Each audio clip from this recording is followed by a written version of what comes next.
நமஸ்காரம். ஒருத்தருக்கு இருக்கும் பணத்தையோ ஞானத்தையோ அடுத்தவருக்கு பிரித்து கொடுக்கிறோம்.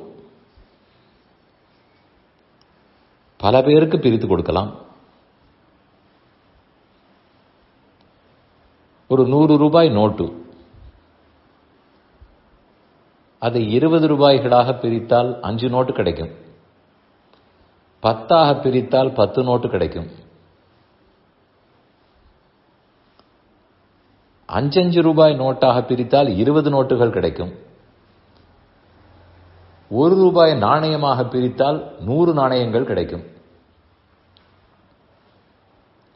எத்தனைக்கெத்தனை அந்த 100 ரூபாய் தன்னை குறைத்துக் கொள்ளுகிறதோ அத்தனைக்கத்தனை பல பேருக்கு அது பயன்படும். நான் 100 ரூபாய் 100 ரூபாயாகத்தான் இருப்பேன் என்றால் மதிப்பு அதிகமாக இருக்கும். ஆனால் அது பல பேருக்கு பிரிந்து செல்லாது. நான் மதிப்பை குறைத்துக் கொள்ள மாட்டேன். வேண்டுமானால் 100 ரூபாய் தாளை 5 பகுதிகளாக வெட்டி 20 ரூபாய்னு பெயரிட்டு 5 பேருக்கு பிரித்து கொடுங்கள் என்று சொல்ல முடியுமா? மொத்தமே வேஸ்ட் ஆகிவிடும். 100 ரூபாயை 5ஆக கட் பண்ணால் அது 20 ரூபாய் ஆகாது. 20 ரூபாய் நோட்டு முழுமையாக மாற்றினால்தான். துண்டாட முடியாது. நமக்கு ஒன்றை பற்றின அறிவு இருக்கிறது. அது கணக்கு பாடமாக இருக்கட்டும், அறிவியலாக இருக்கட்டும், ஆன்மீகமாக இருக்கட்டும். அதை துண்டு துண்டாக்கியா கொடுக்க முடியும்? அப்படி அல்ல. 5 பேருக்கு பிரித்து கொடுக்கலாம், 10 பேருக்கு பிரித்து கொடுக்கலாம். ஆனால் ஒவ்வொரு இடத்திலும் அது அந்த தகுதிக்கு தகுந்த, மதிப்புக்கு தகுந்த முழுமை பெற்றிருக்கும். 100 ரூபாய் 5 பேருக்கு பிரித்து கொடுத்தாலும் 20 ரூபாய் நோட்டு முழுமையான நோட்டு தானே. 100 ரூபாய் வெட்டப்பட்ட நோட்டு அல்லவே. அது போலத்தான் சொல்லுகிறேன். ஆனால் ஒருத்தர் தான் ஷேர் பண்ண வேண்டும், பிரிக்க வேண்டும் என்றால் தன்னையே வெட்டி கொடுக்க வேண்டிய தேவையில்லை.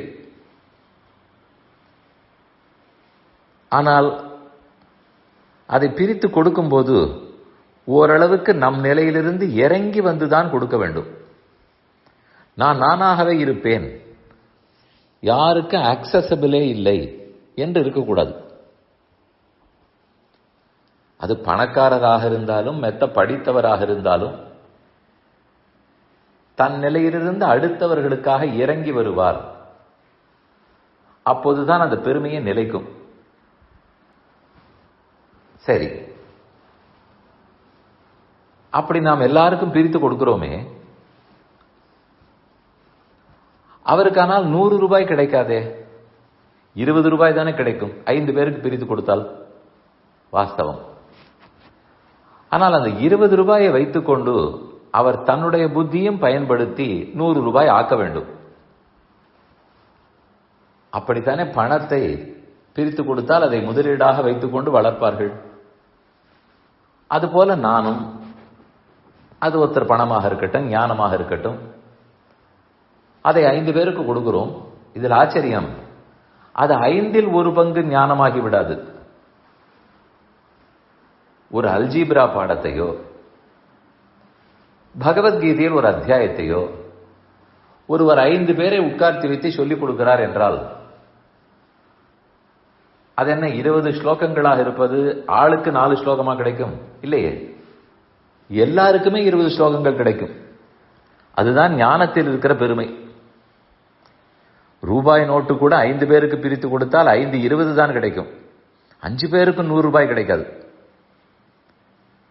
ஆனால் ஞானத்தை பிரித்து கொடுக்கும்போது 5 கிடைக்கும். அது அவரவர் எப்படி ஏற்கிறார்கள்ங்கிறதை பொறுத்து பயன்பாடு அதிகரிக்கலாம், குறையலாம். நாம் ஒருத்தருக்கு முழுக்கவே அந்த ஞானத்தை கொடுத்தாலும் பெற்றுக்கொள்ளுபவருக்கு அது உள்ளத்தில் வாங்கும் சக்தி எவ்வளவு இருக்கிறதோ அவர் தான் ஏற்க முடியும். கண்ணாடியில் முகத்தை பார்க்கிறோம். முகம் அப்படியே இருக்கும்படிக்கு தெரிய வேண்டும். கண்ணாடியில் அழுக்கில்லாவிட்டால், இல்லை என்றால் எந்தெந்த கண்ணாடியில் எவ்வளவு அழுக்கு இருக்கிறதோ அல்லது எவ்வளவு சுத்தமாக இருக்கிறதோ அந்த அளவுக்கு தானே முகத்தின் பிரதிபலிப்பு தெரியும். அதை போல பெற்றுக்கொள்ளுபவருடைய உள்ளம் எப்படி இருக்கிறதோ அப்படித்தான் ஞானம் போய் சேரும். அடுத்தது, அவர் அதற்கு மேல் என்ன முதலீடு செய்கிறாரோ, அந்த ஞானத்தை வளர்த்துக் கொள்வதற்கு அவர் என்ன முயற்சி எடுப்பாரோ அதுக்கு தகுந்தது பல மடங்காக வளருமே. எப்படி 20 ரூபாய் பெற்றவர் அதை முதலீடு செய்து 100 ரூபாய் ஆக்கவில்லையா? அதை போலத்தான் ஞானமும் பக்தியும். அதனால் நாம் இறங்கினால்தான் பலருக்கு பிரித்து கொடுக்க முடியும். நாம் இருக்கும் நிலையில் உட்கார்ந்து கொண்டே எல்லாரும் பெற்றுக் கொள்ளுங்கள் வரமாட்டார்கள். அப்படி பிரித்து கொடுத்த பிற்பாடு அவரவர் முயற்சி வேண்டும், அப்பதான் வளர்க்க முடியும். நாம பிரித்து கொடுத்தாலும் அவர்களுக்கு அது முழுமையாகத்தான் கிடைக்கிறது. அவர்கள் எத்தனை தூரம் மனத்தில் பிரதிபலிக்கிறார்களோ, ஏற்றுக்கொள்ளுகிற பக்குவம் இருக்கிறதோ அத்தனை தூரத்துக்கு அது முழுமையாக கிடைக்கும். இதை புரிந்து கொண்டு பிரித்துக் கொடுக்கவும் முன்வர வேண்டும், அதை பெற்றுக்கொள்வோம் முன்வர வேண்டும். பின்னர் அதற்கு மேல் நாம் முயற்சி செய்து வளர்க்கறதுக்கும் முயற்சி செய்ய வேண்டும்.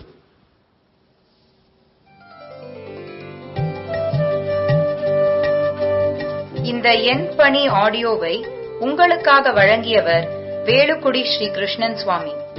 இந்த ஆடியோவை தினமும் உங்கள் மொபைலில் பெற கிஞ்சித் என் பணி KINCHITENPANI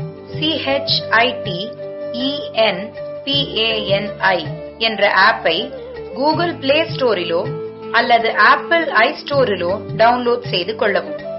தினம்தோறும் இது போன்ற உபன்யாசங்களை கேட்டு மகிழவும்.